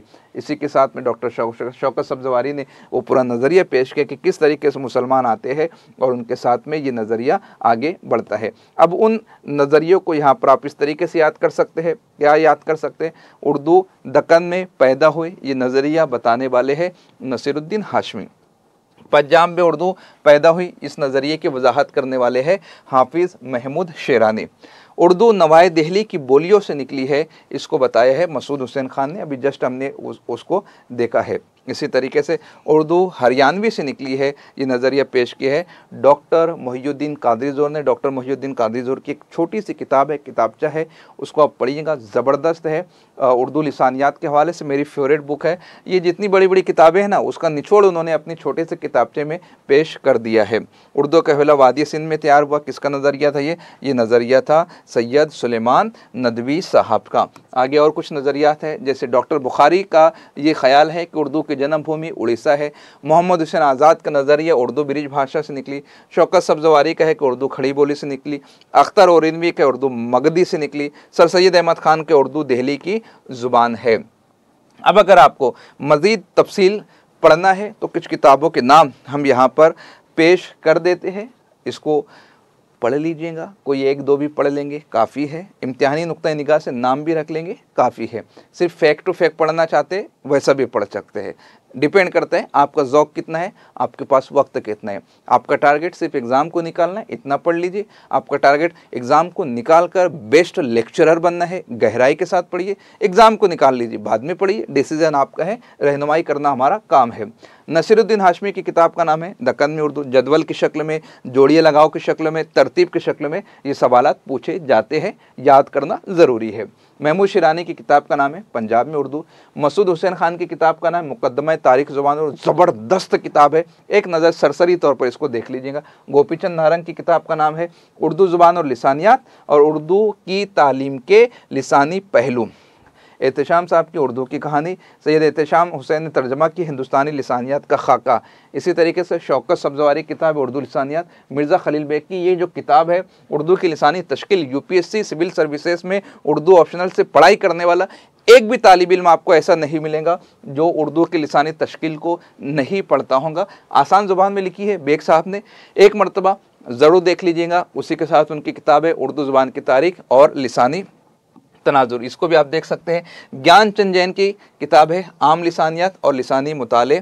जोड़ साहब की किताब है हिंदुस्तानी लिसानियात, इसको एक मरतबा ज़रूर देख लीजिएगा। फ़ारूकी साहब की किताब का नाम है उर्दू का इब्तिदाई ज़माना। रसीद, अब ये जो नाम है ना, ये बहुत ज़्यादा मतलब लिसानियात के एतबार से नहीं है। जैसे फ़ारूकी साहब ठीक है, मुहक्किक है, नाकिद है, लेकिन माहिर लिसानियात नहीं। जैसे मोहम्मद हुसैन आज़ाद साहब है ना, आलिम मसरूर साहब भी जो है माहिर लिसानियात नहीं है। काजी अब्दुल वदूद साहब जो है मुहक्किक के तौर पर आप उनको पढ़ सकते हैं, नाकिद के तौर पर आप उनको पढ़ सकते हैं, लेकिन कुछ नाम है उर्दू का इब्तिदाई ज़माना। रशीद हसन खान ने ज़ुबान और कवायद उर्दू कैसे लिखी, उर्दू इमला। शौकत सब्ज़वारी दास्तान दास्तान ज़ुबान उर्दू, यहाँ पे देखिए इसको मैं मर्ज कर दूंगा। खुर्शीद अहमद सिद्दीकी की किताब है उर्दू की लिसानी तारीख। तो इस तरीके से ये कुछ किताबों के नाम है जिनका मुताला आप कर सकते हैं। अब आइए थोड़ा सा अपने जहन को रिफ़्रेश कर लीजिए। कुछ अहम मौजू को हम यहाँ पर पढ़ने की कोशिश करेंगे। मैं इसे कंटिन्यू करूँ या अलहदा से कल इसको पढ़ाने की कोशिश करूँ, कमेंट सेक्शन में फौरी तौर पर बताइए। नया टॉपिक है प्राकृत और अपभ्रंश। यूँ तो बस हम इतना बोलकर अब तक के बैच में गुजर गए थे, थोड़ी बहुत डिटेल देते थे, लेकिन इस मर्तबा अताए उर्दू का जो चौथा एडिशन आ रहा है उसमें हमने इन तमाम तर निकात को बहुत तफसील के साथ बताया है। उसमें से कुछ निकात हमने इस पीपीटी में यहाँ पर शामिल करने की कोशिश की है। ठीक है, हाँ, अगर आप अताए उर्दू ले लेते हैं तो ये नोट्स आपको अलहदा से बनाने की ज़रूरत नहीं है। जी, मैसेज करके बताइए। कुछ स्टूडेंट्स कल बोल रहे हैं, कुछ स्टूडेंट्स आज बोल रहे हैं। अगर पढ़ना है तो वक्त है, 8:30 बजे पेपर सेकंड की क्लास होंगी, आधे घंटे का टाइम है। आप कहेंगे प्राकृत और अपभ्रंश को पढ़ लेते हैं।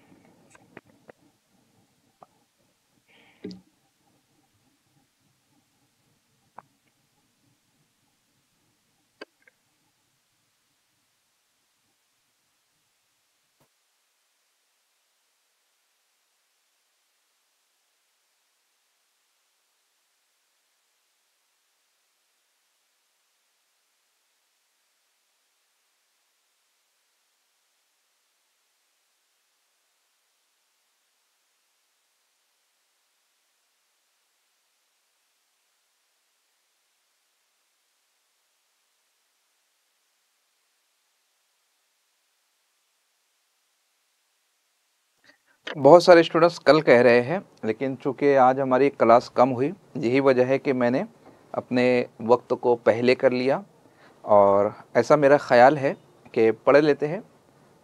ये होगा कि एक मरतबा शायद आपको और रिकॉल करना पड़ेगा, क्योंकि जितनी चीज़ों को आज हमने पढ़ा है तो ये तो सारी कॉकटेल बन गई होंगी, मलिदा बन गया होगा, खिचड़ी कह सकते हैं। तो थोड़ी मेहनत तो बहरहाल करना पड़ेगी, समझना होगा, नोट्स को देखना होगा, लेक्चर को रिवाइज करना होगा, है ना। अगली क्लास होंगी 8:30 बजे होंगी, अभी 8 बज रहे, आधा घंटा बाकी है। अगर हो सकता है तो कर लेंगे। अगर किसी को कुछ काम हो तो वो वीडियो को पॉज कर दीजिए, रोक दीजिए, पहले अपना काम कर लीजिए, बाद में यहाँ से आगे कंटिन्यू कर लीजिएगा। ठीक है, चलिए फिर देख लेते हैं प्राकृत अपभ्रंश को देख लेते हैं। कुछ नई चीज़ों को हमने इसमें ऐड करने की कोशिश की है, और वही जुमला फिर दोहराना चाहूँगा। जितना पढ़ रहे हैं, पढ़ने के साथ साथ ऐसा महसूस होता है जैसे कुछ आता ही नहीं। इतनी गहराई में, इतनी गहराई के साथ इसके ऊपर माहिर लिसानियात ने काम किया है। यही सबब है कि देखो, गाइड पढ़ने से हम जो मना करते हैं उसकी वजह यही होती है। गाइड में क्या होता है, पॉइंटर होता है, और पॉइंटर कभी आपने देखा नहीं है जिन असल किताबों को, तो समझना थोड़ा सा मुश्किल होता है। हाँ, गाइड पढ़िए, पहले आप असल मतन को पढ़ लीजिए, असल किताबों को पढ़ लीजिए, फिर रिवीजन के लिए आप गाइड वगैरह को पढ़ लीजिए, है ना। तो यहाँ पर आप देख सकते हैं प्राकृत। अब प्राकृत को हमने क्या देखा था, प्राकृत की ज़ुबान, नेचर की ज़ुबान, फितरत की ज़ुबान। लेकिन प्राकृत एक कदीम हिंदुस्तानी ज़ुबान है जो वैदिक और संस्कृत के बाद के दौर में रोज़मर्रा की गुफ्तगू के लिए इस्तेमाल की जाती थी।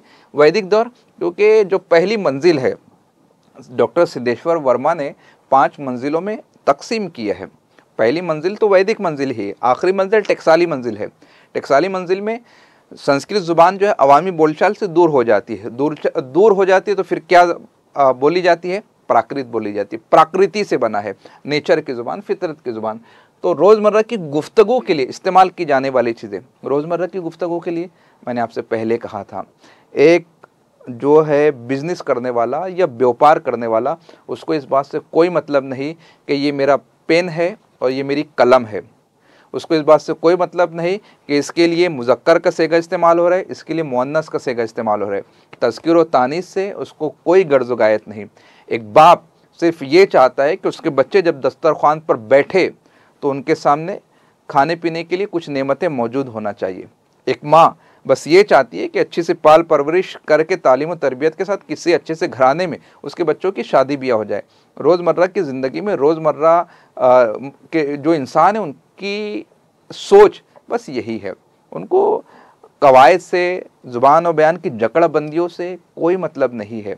वो हैं भी बोलते हैं, उसके अंदर उनको जो है मकसद गालिब होता है, वो ज़ुबान की भूल भुलैयों में उलझना नहीं चाहते हैं।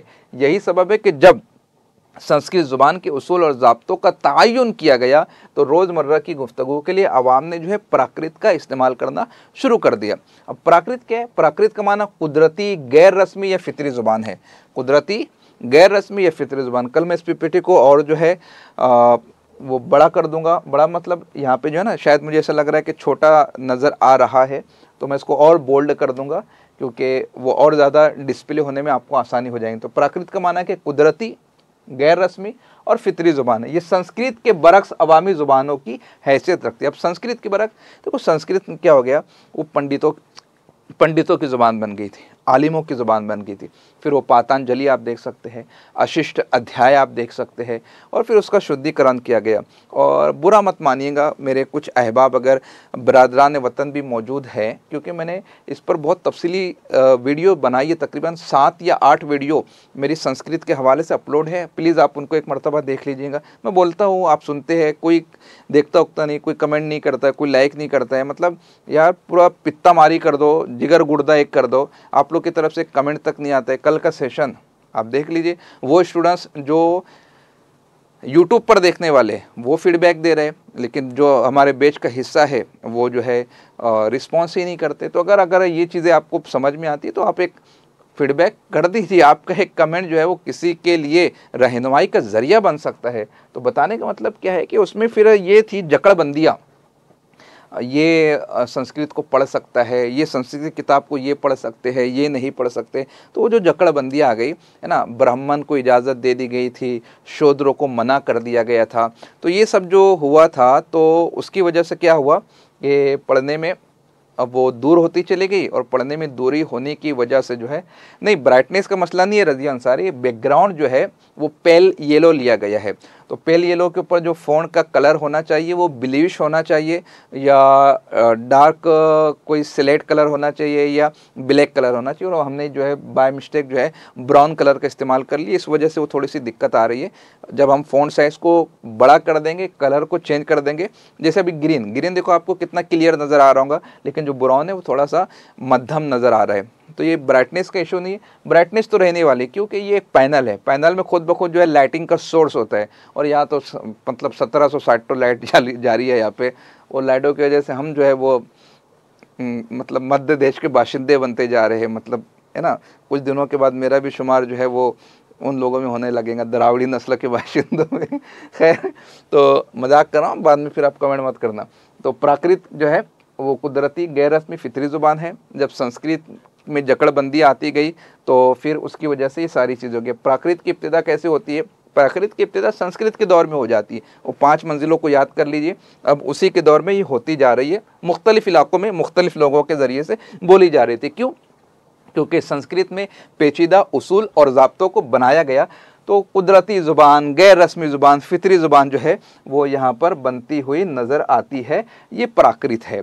अब पाली को पहली अदबी प्राकृत कहा जाता है। ये अभी हमने देखा था, पाली को पहली अदबी प्राकृत कहा जाता है, और इसी को जो है अरद मागधी भी कहा जाता था। अब कैसे? जो बुद्ध मत के मजहबी मतून है, मतन की जमा है ना, मतन की जमा, कंटेंट जो है बुद्ध मजहब का वो क्या है? त्रिपिटक है। बुद्ध मत के जो मुकद्दस तरीन मतून का मजमुआ है वो त्रिपिटक के नाम से। अब देखो, बुद्ध मजहब के नज़रियात मुख्तलिफ है।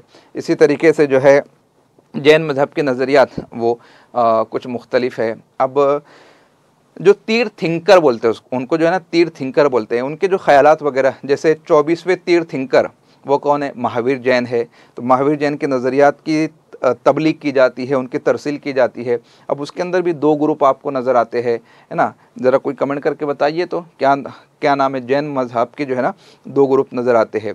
एक जो है किताब को मानने वाला है, एक किताब को नहीं मानने वाला है। एक लिबास पहनता है, चप्पल पहनता है, दूसरा लिबास मतलब वो कपड़ा ओढ़ते हैं, चप्पल नहीं पहनते, वो झाड़ू लेकर चलते हैं, रास्ते से जब गुजरते हैं वो ये सोचते हैं कि हमारे पैर में कोई कीड़ा वगैरह भी आकर नहीं चलना चाहिए। उनमें अक्सरियत ऐसे लोगों की, अक्सर सभी लोगों की है कि ज़मीन में पैदा हुई चीज़ों को वो नहीं खाते हैं, जैसे गाजर है, मूली है, प्याज है, इसका सेवन वो नहीं करते हैं। सूरज डूबने के बाद में वो नहीं खाते। उनकी जो 4 बुनियादी चीज़ है, एक है जीव, अजीव, निर्जरा और निर्वाण। इन 4 जो है उनका संविधान है, इन 4 चीज़ों के ऊपर, ये उनके उसूल है जिसको फॉलो करते हैं। और चूँकि मैं खुद जैन समाज के दरमियान में तकरीबन 10-11 साल रहा हूँ, उनके अंदर काम किया हूँ, तो मुझे और भी ज़्यादा डिटेल में वो पता है कि किस तरीके से वो काम करते हैं। वेरी गुड, शाइस्ता अली का मैसेज आ गया। एक दिगंबर होता है, एक श्वेतांबर होता है, 2 लोग होते हैं, एक दिगंबर जैन होते हैं, दूसरे श्वेतांबर जैन होते हैं। आपने वो देखा होगा जेठालाल वगैरह जो है वो सब वो यही है, वो जैन मज़हब के फॉलो करने वाले हैं। तो दिगंबर है, श्वेतांबर है, ये 4 चीज़ें हैं। मैंने ऐसे लोगों को भी देखा जो निर्वाण हासिल करते हैं, मतलब मैं यहाँ पर तो एक्सप्लेन नहीं कर सकता उसको, आप देख लीजिएगा निर्वाण वगैरह कैसे हासिल किया जाता है। तो सिर्फ टॉपिक को पढ़ लेते हैं, वो बाकी किताबों के अंदर आप समझ लीजिएगा, पढ़ लीजिएगा। तो पहली अदबी प्राकृत पाली है, त्रिपिटक वगैरह जो उनके मजहबी है, बुद्ध मज़हब के नज़रियात वो यहाँ पे आपको देखने को मिलते हैं। पाली ने बुद्ध मत की तालीम को आम लोगों तक पहुँचाने में कलीदी किरदार अदा किया। क्यों अदा किया? अशोक सम्राट, उसको मत भूलिएगा। देखो यार, ये जो बादशाह, राजे, महाराजे, प्राइम मिनिस्टर, चीफ मिनिस्टर रहते हैं ना, इनका बड़ा योगदान रहता है। इसको कोई ये बोल नहीं सकता कि मैं नज़रअंदाज कर दूंगा। बिल गेट्स की मिसाल देते हैं कि यार बिल गेट्स ने विंडोज़ बना दिया, ये काम किया, वो काम किया। अबे भैया, उसकी रेस और हमारी रेस ज़मीन आसमान का फ़र्क है। यहाँ हमारे बच्चों को ये सिखाते सिखाते हम परेशान हो जाते हैं कि क्लास का नोटिफिकेशन कैसे आता है, कैसे ज्वाइन करना है। और वो उस दौर में बिल गेट्स जो है वो कंप्यूटर का इस्तेमाल किया करता था। यार उसके उतने वसाइल थे कि वो कंप्यूटर लैब में बैठा करता था। यहाँ तो एग्ज़ाम हॉल में हमारी बच्चियाँ बैठती है और माउस चलाती है, तो उसका कर्सर कभी इधर भागता है, कभी इधर भागता है, स्क्रॉल करते नहीं आता, टॉगल का बटन उनको नज़र नहीं आता है। तो ये चीज़ों को आप भूल नहीं सकते भैया, है ना, कि वो जो लाइन होती है ना कि कौन कहाँ से दौड़ रहा है। अब एक अमीर घर का बच्चा, यार उसके लिए तो फैकल्टी घर चल के आती है, हम कॉलेज खुद चल के जाते तो हमारी फैकल्टी हमको पढ़ाती नहीं है, उनके लिए चल कर आ रही है। तो भैया वो जो लाइनें हैं वो एक जैसी नहीं हो सकती। शेक्सपियर के ड्रामे काफ़ी मशहूर है। क्या शेक्सपियर से अच्छा कोई लिखने वाला नहीं था क्या? हो सकता कि उससे भी बेहतर होगा, लिखने वाले रहे होंगे, लेकिन शेक्सपियर भैया बादशाह से करीब। अभी जितने नाम आप पढ़ते, नुसरती है, गव्वासी है, फिर उसके बाद में मुकीमी है ना, मुल्ला वजही है, तो इनके नाम क्यों ज़िंदा है और लोग के नाम क्यों नहीं है? अबे भैया ये सल्तनतों से वाबस्ता थे। कोई आदिल शाही सल्तनत से वाबस्ता था, कोई कुतुब शाही सल्तनत से वाबस्ता था, है ना, अलग अलग सल्तनतों से के दरबार से वाबस्ता थे। किसी को मलकुश शोरा कहा जाता था, है ना, किसी को बगल में बिठाया जाता था, किसी को दान दिया जाता था। अबे भैया उनके अलावा भी और शोराए किराम रहे होंगे। जैसे अभी जो नाम लिया जाता है वो गिने चुने प्रोफेसर हजरात का नाम लिया जाता है। क्या बाकी के प्रोफेसर हजरात नहीं है क्या? है। दुनिया ललचाई हुई निगाहों से ऊपर की तरफ देखती है। ऊपर समझ रहे ना आप, हिंदुस्तान के ऊपर ऊपर की तरफ देखती है, इधर उधर कोई देखने को तैयार नहीं भैया। है जुनूबी हिंदुस्तान में भी अच्छे अच्छे प्रोफेसर है, मध्य देश में अच्छे अच्छे प्रोफेसर, लेकिन उसको देखने का अंदाज जो है ना वो अलग है। क्या क्रिकेटर्स के अंदर कर्नाटक में अच्छे प्लेयर नहीं है क्या? है, ज़बरदस्त है, लेकिन दिल्ली वालों को चांस मिलता है, मुंबई वालों को चांस मिलता है। कुछ तो वजह होंगी। क्यों वो एटीट्यूड कोहली में ही मौजूद है? क्यों वो एरोगेंस सिर्फ गौतम गंभीर में मौजूद है? अब भैया उनके चाहने वाले यहाँ पे वो कंट्रोवर्सी क्रिएट मत कीजिएगा, मैं वो बस थिंकिंग समझाने की कोशिश कर रहा हूँ। अब यार वली दक्नी पहुँच गया था, वली दक्नी का दीवान पहुँच गया था दिल्ली में। दिल्ली वाले जो है ना, माफ़ कीजिएगा दिल्ली वाले, वो उनको ना वो मतलब वो अलग खुमार में रहते हैं। वो हम दिल्ली में है ना, वो वाक़या भी बता देते हैं, वाक़या बोल देते हैं कि सूफ़ी सादुल्लाह गुलशन आबादी ने वली दक्नी की रहनुमाई की थी। हम उसको फॉलो करेंगे, लेकिन हम फॉलो उस वक्त करेंगे जब उसको हमने सिखाया। हम डायरेक्ट थोड़ी फॉलो करेंगे। सादुल्लाह गुलशन आबादी साहब थे उसको सिखाने वाले, सूफ़ी सादुल्लाह गुलशन आबादी वो दिल्ली के थे। तो बड़ा मतलब अजीब मामला है। वो हम महाराष्ट्रियन के आर्टिकल नहीं छापते, अलल ऐलान बोल रहा हूँ, कैमरे के सामने बोल रहा हूँ, नाम ले सकता हूँ उन मैगजीन्स के। 10 20 आर्टिकल भेज चुका हूँ मैं, और तहकीक पर मबनी आर्टिकल भेजा, ऐसा नहीं कि कोई कॉपी पेस्ट है। और हम किस तरह की तहकीक करते वो आप लोग समझ सकते हैं। मतलब हमने रातें लगा दिया और उसके लिए 2 पेज का, 2.5 पेज का, 3 पेज का आर्टिकल भेजते नहीं लगाते हैं, और वही उनका वो गुलुल मुलुल करते रहते, वो इसका लगा ले, वो उसका लगा ले, छप जाते हैं मैगजीन, निकल जाते हैं मैगजीन। अभी है उनके स्टूडेंट्स भी है ग्रुप में, अभी जाकर बताइएगा उनको, कल उनका मैसेज आएगा। फिर है हकीकत तो है हकीकत। अभी क्या बताना आप लोगों को, बड़ा मुश्किल होता जा रहा है मरहला, इतनी ज़्यादा खराबियाँ आ चुकी है। अगर एक यूनिवर्सिटी में 3 प्रोफेसर है और वो किसी जगह पर इंटरव्यू लेने के लिए जाते हैं तो उनकी कोशिश ये होगी कि उनके अंडर में जो पीएचडी कर रहा है उसमें से किसी न किसी स्टूडेंट का सिलेक्शन वहाँ पर हो जाए। ये हालत हो चुकी है। अगर वो तीनों में से किसी 2 की अनबन है, अगर वो किसी का इंटरव्यू लेने के लिए जाएंगे तो वो कोशिश करेंगे कि ऐसा उसके अंडर में कर रहा है, इसका तो सिलेक्शन मैं नहीं होने दूंगा। मतलब ये नौबत आ चुकी है। इतनी लड़ाइयाँ है, इतनी आपसी ताम झाम है, इतने मसले मसाइल है कि अभी क्या बताएं। अभी टॉपिक को आप जो है वो पढ़िए, समझिए और ज़रा जिगरा को जो है ना मजबूत कीजिए। आसान नहीं है, दुनिया बड़ी कठिन है, कठोर है, आपको फाइट करना पड़ेगा, आपको आप में वो एबिलिटी लाना पड़ेंगे कि आप जो है अपना लोहा मनवाए। तो यही बात हो रही है। पाली को जो है ना, अगर भैया देखो अशोक वो बुद्ध मत को इख्तियार नहीं करता, उसमें इंसानियत पैदा नहीं होती। मतलब इंसानियत पैदा होने से मुराद इंसानी था भैया वो, लेकिन वो कलिंग की जंग के बाद जो नज़रियात में तब्दीली आई, तो हो सकता पाली ज़ुबान पहली अदबी प्राकृत नहीं होती, कुछ भी जुदागाना अम्र हो सकता था ना। हाँ, हिंदुस्तान में फ़ारसी को दफ्तरी ज़ुबान से खारिज करके उर्दू ज़ुबान को दाखिल किया गया, तो हो सकता आज जो हम तारीख पढ़ रहे होते उसमें कुछ ना कुछ तब्दीली होती। जबरन जो उर्दू ज़ुबान के टुकड़े किए गए, देवनागरी में हिंदी को किया गया, नस्तालिक में या अरबिक पर्शियन स्क्रिप्ट में उर्दू को किया गया, तो 2 ज़ुबानों का वजूद अलग अलग किया गया। हो सकता अगर वो ऐसा नहीं करते, क्योंकि सियासी नुक्ते निगाह से जो भी काम किया जाता है उसके असरात मुख्तलिफ हो सकते हैं। जैसे फोर्ट विलियम कॉलेज, नज़रिया क्या था, जो भी अंग्रेज़ आएंगे उन्हें हिंदुस्तानी ज़ुबान सिखाई जाएंगी ताकि वो यहाँ पर सही तरीके से निज़ाम को संभाल सके। क्या हुआ, 54 किताबें उर्दू की तैयार हो गई। वो शर फैलाना चाहते तो खुदा ने उस शर के अंदर खैर का पहलू नुमाया कर दिया, उर्दू को फ़रोग हासिल हुआ। फोर्ट विलियम कॉलेज का मकसद चाहे जो भी हो, लेकिन जो फ़रोग हासिल हुआ वो तो यहीं पर आपको देखने को मिलता है। अब यहाँ पर वो चीज़ें देख लीजिए। पाली को पहली अदबी प्राकृत कहा जाता है और बुद्ध मत की तालीमात को आम करने में पाली ने काफ़ी अहम किरदार अदा की है। अरद मागदी, उसमें जैन मज़हब की जो मालूमात आपको देखने को मिलती है, अरद मागदी ने जैन मत के उसूलों को जो है आम करने के लिए अहम कोशिश की है। तो ये पहली अदबी प्राकृत थी। अब प्राकृत की किस्में, प्राकृत की जो है ना, अब प्राकृत एक इलाके में तो नहीं बोली गई ना, अलग अलग इलाकों में प्राकृत बोली गई, तो अलग अलग प्राकृत वजूद में आई। जैसे पाली ये पहली अदबी प्राकृत है। बुद्ध मत के जो नज़रियात है या फिर जो है गौतम बुद्ध के जो नज़रियात है, अशोक की जो खिदमत है, वो आपको प्राकृत में आपको मिलेंगी। तिरुपतक यहाँ पर आप देख सकते हैं, श्रीलंका है, जुनूब मशरक़ी एशिया है, वहाँ पर ये पहली प्राकृत पाई जाती थी। इसी के तरीके से अरद मागदी प्राकृत जैन मत की जो तालीमात है, जैसे आगम है, क्लिप सूत्रा है, वो यहाँ पर आपको देखने को मिलती है। बिहारी और उड़िया ज़ुबानों की इर्तिका का ज़रिया भी बनती है अरद मागदी। महाराष्ट्री प्राकृत, महाराष्ट्री प्राकृत से निकलती है मराठी ज़ुबान।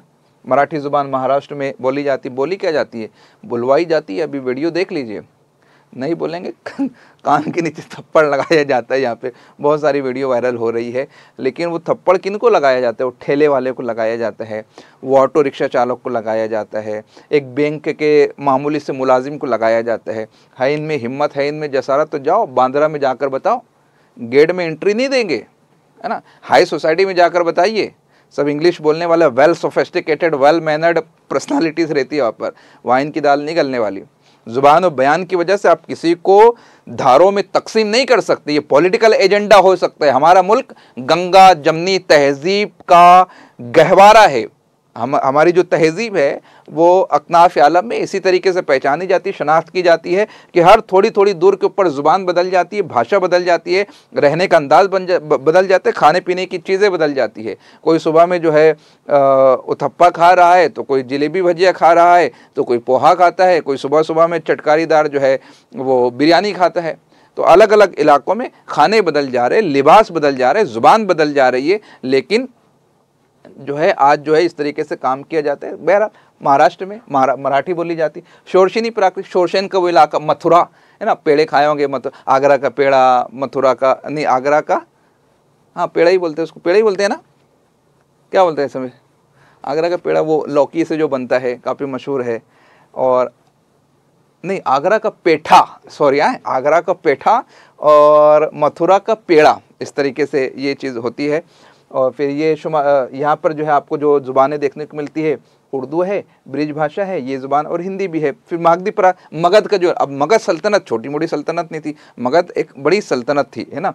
तो मगधी प्राकृत जो है बुद्ध मज़हब की तालीमात वगैरह जो है देखने को मिलती है। बंगाली है, उड़िया है, बिहारी है, ये भी मगध प्राकृत से देखने को मिलती है। फिर गंधारी प्राकृत शुमाल मगरबी हिंदुस्तान में बोली जाती है। पिशाची प्राकृत कश्मीर और पंजाब में, कल इसको हमने समझा था। तो ये प्राकृत की अकसाम थी, प्राकृत की किस्में थी। बिल्कुल आप टेंशन मत लीजिए, ये सारी नोट्स जो है ये तो हमने कम ली है, इससे भी कुछ इजाफी नोट्स जो है किताब में मौजूद है। प्राकृत का जवाल, प्राकृत का जवाल कैसे हो रहा है? क्योंकि प्राकृत का जवाल होगा तो अपभ्रंश का वजूद होगा, फिर अपभ्रंश का जवाल होगा तो उर्दू ज़ुबान, हिंदी ज़ुबान वो आपको देखने को मिलेंगी। संस्कृत का जवाल हुआ, प्राकृत, अब प्राकृत का जवाल हो रहा है।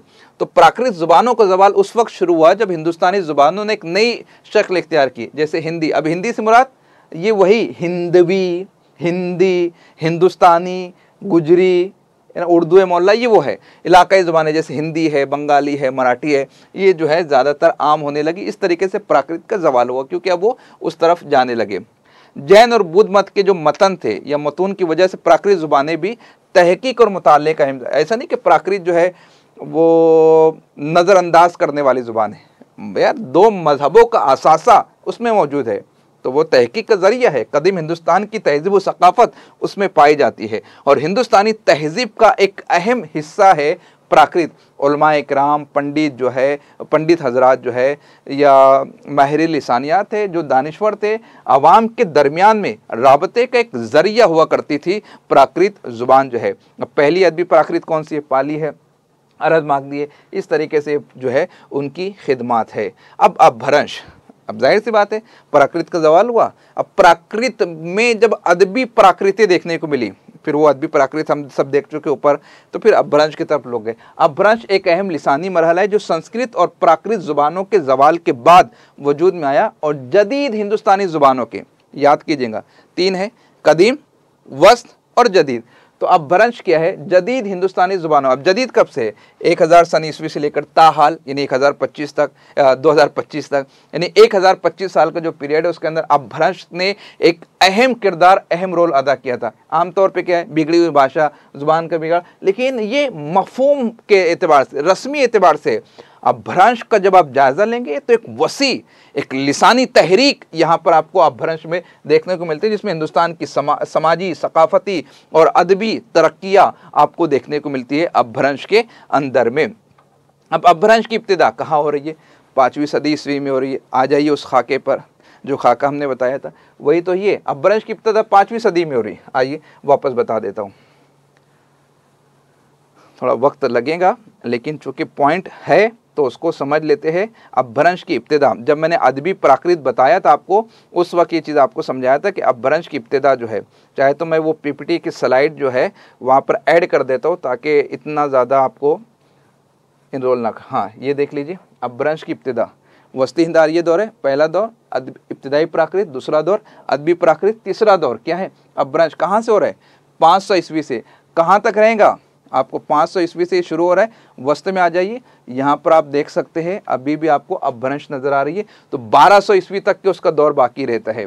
तो इस तरीके से नक्शों को, खाकों को जो है कीजिएगा। और अगर ये खाके बनाना है तो अताए उर्दू में हर यूनिट के बाद कुछ सफ़ात जो है खाली छोड़े गए, एम्प्टी रखे गए, उसके अंदर आप कुछ चीज़ों को ऐड कर सकते हैं, बता सकते हैं, लिख सकते हैं, एडिशन कर सकते हैं।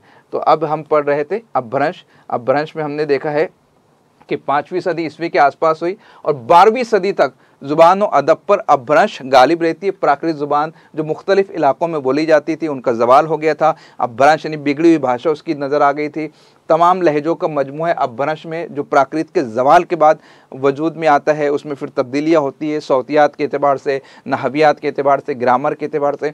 फिर अपभ्रंश में अंदर आपको खड़ी बोली देखने को मिलती है। खड़ी बोली से फिर शोरशिनी अपभ्रंश है, शोरशिनी अपभ्रंश में खड़ी बोली है, खड़ी बोली से फिर उर्दू है। अब इसमें फिर जैन मत के नुकूश जो है, बुद्ध मत की तालीमात, वो सारी चीज़ें आपको देखने को मिलती है। अब कितनी किस्में हैं वो किस्में आप यहाँ पर देख सकते हैं, यूँ तो जदवल में है, तफसील यहाँ पर आप देख सकते हैं। शोरशिनी अपभ्रंश, शोरशिनी अपभ्रंश का है शुमाली हिंदुस्तान में कौन सा इलाका है? शोरशेन का इलाका था। शोरशेन का इलाका कौन सा है? वही जिसका जिक्र मैंने अभी किया, मथुरा का इलाका है। शोरशिनी अपभ्रंश से ही खड़ी बोली निकलती है, खड़ी बोली से ही उर्दू ज़ुबान का वजूद होता है। मगधी अपभ्रंश, मगधी अपभ्रंश मगध में बोली जाती थी, मगधी प्राकृत के बाद में मगधी अपभ्रंश। महाराष्ट्रीय अपभ्रंश, महाराष्ट्री थी प्राकृत, उससे महाराष्ट्रीय अपभ्रंश बनती है, बाद में उसी से जो है मराठी ज़ुबान का वजूद होता है। गुजराती अपभ्रंश जो कि गुजरात में बोली जाती थी, बाद में गुजराती ज़ुबान का इर्तिका उसमें देखने को आया। पंजाबी अपभ्रंश से जो है पंजाबी ज़ुबान देखने को मिलती है। अब ये कुछ नाम लिखे हैं, अब ऐसा नहीं कि ये 5 है, और भी है। किताबों को जब आप देखिएगा तो और भी है, यहाँ पर जो अहम थे उसको हमने यहाँ पर दर्ज करने की कोशिश की है। तो अपभ्रंश की किस्में, खुसूसियात क्या थी? खुसूसियात तो रहना चाहिए ना। मतलब अगर आपके सामने सैमसंग का फ़ोन, आईफोन रखा जा रहा है, माइक्रोमैक्स रखा जा रहा है, ओप्पो रखा जा रहा है, वीवो रखा जा रहा है, सिलेक्शन का क्राइटेरिया क्या होगा? सबसे पहला क्राइटेरिया तो आपका पॉकेट मनी, आपका जेब आपको कितने खर्च की इजाज़त दे रहा है। दूसरा, उसकी कैरेक्टरिस्टिक, उसकी स्पेसिफिकेशन, उसके फीचर्स, ये आप देखेंगे, है ना। प्राइवेसी कितनी है, कैमरा क्वालिटी कितनी है, क्योंकि कैमरा क्वालिटी तो आज के दौर में बहुत ज़रूरी है। हर जगह पहुंच जाते वो सेल्फी लेके, हाय गाइस आज हम यहाँ पर आए, आज हम वहाँ पर आए, ये बड़ा भांगड़ा काफ़ी मच चुकी है। तो कैमरा क्वालिटी तो वो प्राइवेसी हो के मत, भैया वीडियो क्वालिटी अच्छी होनी चाहिए, वीडियो कॉल अच्छी होनी चाहिए, ये सारा मामला है। फीचर्स होनी चाहिए। तो खुसूसियात क्या है? अपभ्रंश क्यों बोलेंगे यार? संस्कृत थी, फिर उसके बाद प्राकृत है, तो अपभ्रंश क्यों बोलेंगे? तो अपभ्रंश के लिए ना कुछ खुसूसियात होनी चाहिए। क्या खुसूसियात है? आसान सौतियात हो, जकड़बंदी ना हो भैया, उलझने ना हो, आम फहम हो, आसान हो। तो तुम समझ ले, मैं बोल दूँ, तुम समझ ले, तुम बोल दो, मैं समझ लो, हमारा काम हो जाए, बच्चों का पेट पल जाए, परवरिश हो जाए, बात खत्म। आसान होनी चाहिए। ग्रामर में सादगी होनी चाहिए, आसान हो। ग्रामर की भूल भुलाइयों, फेल, फाइल, मफूल, मफूल पहले रहेगा, फाइल गायब रहेगा, ये रहेगा, वो रहेगा, मजदर, ये वो नहीं उलझना है। बस ये सारी चीज़ें। अवामी अल्फाज का इस्तेमाल हो, गैर मानूस, मतरूक अल्फाज, मुसज्जा, मुकफ़ा इबारतें। मतलब भैया आपको जो है ना वहाँ पर रजब अली बेकसुरूर नहीं बनना है, आपको रजब अली बेकसुरूर नहीं बनना है, मुसज्जा मुकफ़ा इबारतों का इस्तेमाल नहीं करना है। हाँ, शाम हो गई, शाम हो गई, उफ़क़ पर या मगरिबी उफ़क़ पर सुनहरा जर्द रंग छा गया, क्या वही जोक हो जाएगा? भैया कहना क्या चाहते हो? शाम हो गई, तो बोल दो शाम हो गई, बात खत्म हो जाए। तो अवामी अल्फाज का इस्तेमाल होना चाहिए जो समझ में आ रहे हो, है ना। वो हम नींबू पानी बोल देते हैं कि भैया एक नींबू पानी लेकर आ जाता। यही चीज़ आप मेट्रो सिटी में बोलेंगे तो वो नींबू पानी को वो जाने दो, इतने अजीब अजीब तरीके से नाम लेंगे। अब गोलगप्पे बोल देंगे। यही जब आप रेस्टोरेंट में जाएंगे तो गोलगप्पे अगर आप बोलेंगे तो बोलेंगे यार देखो आके गोलगप्पे बोल, इंसल्ट करवाएंगे वहाँ पर। यानी आपको जो है ना ऐसी जगह पे फिर जो है ना बड़ा अजीब मामला होता है। मॉल वगैरह में आप कभी चले जाइए, जो कभी कभी मॉल में जाता है, वो गार्ड वगैरह होते हैं, वो हर गार्ड जो है ना वो हर आने जाने वाले को नमस्ते करता है।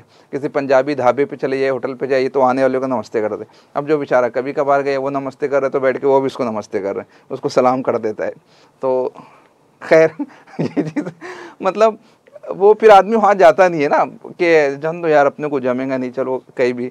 तो ये सारा मामला होता है। तो अवामी अल्फाज भैया हमको इतने हाई सोफिस्टिकेटेड नहीं बनना है, ठीक है। हम जो है ना वो टॉवेल हम बोलेंगे, है ना, टॉवेल बोलेंगे, तौलिया बोल देंगे, उसको टाल बोलने की कोशिश नहीं करें, क्योंकि एक्चुअल लफ्ज़ क्या है? टाल है ना। वो जो एक ड्रिंकिंग वो रहता है मोइटो रहता है, खाने के बाद मोइटो। अब यहाँ पे मोइटो बोलेंगे तो समझेंगे नहीं, इनको बोलना पड़ता मोजिटो दो, मोजिटो। अब ये चीज़ आप किसी अच्छी जगह पर जाकर मोजिटो बोलेंगे मोजिटो बोल रहे हैं।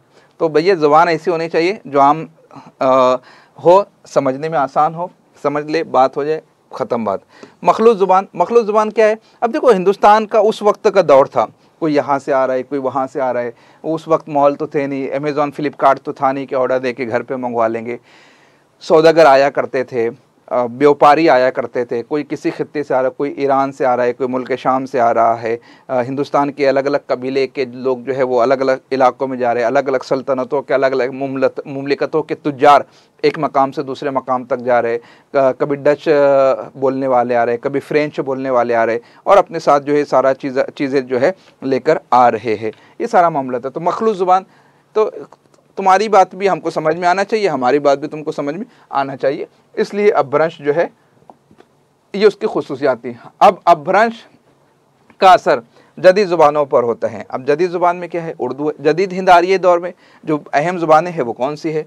उर्दू है। उर्दू पर अपभ्रंश का, शोरशिनी अपभ्रंश के बतन से निकली है खड़ी बोली, खड़ी बोली से निकली है उर्दू, इसलिए अपभ्रंश का असर तो इसमें रहेगा। फिर हिंदी है, हाँ, लेकिन हमारे उदबा ने, हमारे शोरा ने जब तहरीक इस्लाह ज़ुबान को आप पढ़ेंगे, बहुत काम किया उन्होंने हमारे ज़ुबान के म्यार को, उसके कवायद को इतना निखारा, इतना संवारा, ज़बरदस्त काम उन्होंने किया है। हिंदी पर है, बंगाली पर है, गुजराती पर है, मराठी पर है, पंजाबी पर है। इन ज़ुबानों के ऊपर अपभ्रंश के असरात हमें देखने को मिलते हैं। लेकिन अपभ्रंश के बाद में जब ये बाज़ाब्ता तौर पर ज़ुबान का दर्जा हासिल करती है तो उसके म्यार को काफ़ी कुछ वुसअत देने की कोशिश की गई है। तो इस तरीके से ये सारी चीज़ें यहाँ पर अपभ्रंश का असर आप देख सकते हैं। ज़वाल हुआ, ज़वाल कैसे हुआ? ज़वाल ऐसे हुआ कि अलग अलग खित्तों में, अलग अलग इलाकों में अपभ्रंश बोली जाती थी, लेकिन अब बाज़ाब्ता तौर पर वो ज़ुबान की शक्ल इख्तियार हो रही है, तो अपभ्रंश जो है वो राब्ते से दूर चली जाती है। अपभ्रंश का 12वीं सदी तक रहती है, 5वीं से शुरू होती है, 12वीं तक रहती है। फिर हिंदवी मतलब उर्दू, गुजराती, मराठी, बंगाली, ये सारी ज़ुबान जो है अपने वजूद का लोहा मनवा रही थी। ख़मीर तैयार हो चुका था, जो ख़मीर गूंदा गया था, अब बाज़ाब्ता तौर पर वो नन्ही सी कोपल जो ज़मीन का सीना चीर कर बाहर निकल कर अपने वजूद का लोहा मनवा रही थी, अब उसको तनावर दरख्त बनाना था। तब रफ्ता रफ्ता बढ़ रही है, उसमें कवायद मुरतब हो रहे हैं, उसमें जाज़बियत आ रही है, उसमें चाशनी आ रही है, उससे जो है निखारा जा रहा है, उससे सजाया जा रहा है, उसमें जो दूसरी ज़ुबानों के अल्फाज है उसको बाहर किया जा रहा है। फिर वो रानी केतकी की कहानी आप देख सकते हैं, सिल्क के गौहर आप देख सकते हैं, इब्न इंशा की खिदमात को आप देख सकते हैं कि किस तरीके से उन्होंने जो है फ़ारसी तराकीब का इस्तेमाल अपने ज़ुबान में इख्तियार करने की कोशिश की और इसको बेहतर से बेहतर बनाने की कोशिश की। तो जब बेहतर बनाया गया तो अपभ्रंश यानी जो बिगड़ी हुई भाषा थी उसका इस्तेमाल जो है कम हो गया। लेकिन अभी भी अपभ्रंश जो है वो हिंदुस्तान की तारीख को, समाजियात को, इमरानियात को, सियासियात को, मजहबियात को पढ़ने का एक बहुत बड़ा ज़रिया है। लिसानी तहकीक के लिए आपको अपभ्रंश का मुताला करना होगा। तो ये कुछ छोटी फोटी अहम निकात थे जो कि हमने यहाँ पर दर्ज की है अपभ्रंश के हवाले से। तो यहाँ पर प्राकृत और अपभ्रंश ये दो मुकम्मल होता है। मज़ीद जो कुछ टॉपिक रहेंगे हम इंशाअल्लाह तबारक तआला नेक्स्ट क्लास में हम उसको फिर बताने की कोशिश करेंगे। अब आपके जो सवालात हैं आप पूछ लीजिए, आपके सवालों के जवाबात को हम देने की कोशिश करेंगे इंशाअल्लाह ताला। ठीक है।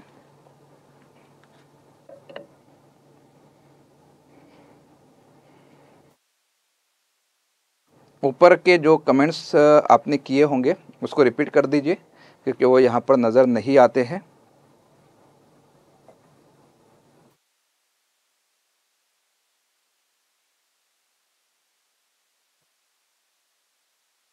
इनके साथ में क्वेश्चन कराते चलो। तनवीर पॉसिबल नहीं है क्योंकि हमारे जो सेशंस होते हैं काफ़ी तवील होते हैं। ऐसा नहीं है कि आधे घंटे में हम पढ़ाकर 15 मिनट आपसे बात करेंगे, 15 मिनट आपको क्वेश्चंस देंगे, ऐसा नहीं है। समझ लीजिए, ऐसा समझ लीजिए कि यूनिट ख़त्म होने के बाद जब हम आपको 100 सवालात भी देंगे तो उन 100 सवालों को हल करने की लियाकत आप में आ जाना चाहिए। ठीक है।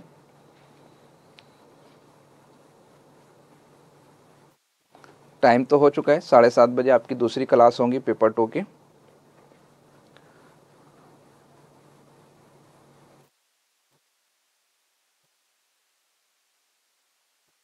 मेरी निगरानी में पीएचडी करेंगे।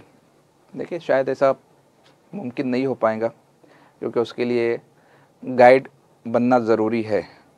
ठीक है। आप मज़ा निगार बन जाएंगे। एच मोहम्मद अबरार।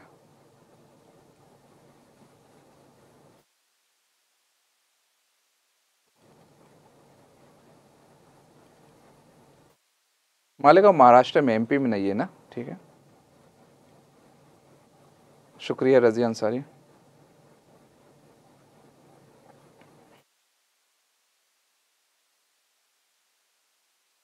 बुक का काम बाइंडिंग का शुरू हो चुका है।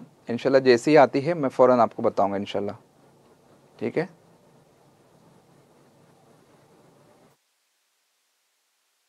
शुक्रिया, जज़ाकल्लाह। फ़ायज़ा जावेद, माशाल्लाह।